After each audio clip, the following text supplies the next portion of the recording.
গণহত্যার দায়ে আওয়ামী লীগকে নিষিদ্ধের দাবিতে ঢাকা বিশ্ববিদ্যালয়ে বিক্ষোভ মিছিল করেছেন শিক্ষার্থীরা।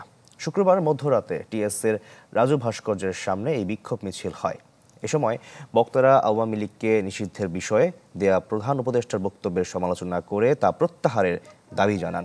ক্ষমতার লোভী রাজনৈতিক দলগুলো আওয়ামী লীগকে আশ্রয় দিচ্ছে বলেও অভিযোগ করেন। এ সময় সবাইকে রাজপথে নামার আহ্বান জানায় বিক্ষোভকারীরা। আওয়ামী লীগ নিষিদ্ধের আগে কোনো নির্বাচন নয় বলেও দাবি করেন বিক্ষোভকারীরা।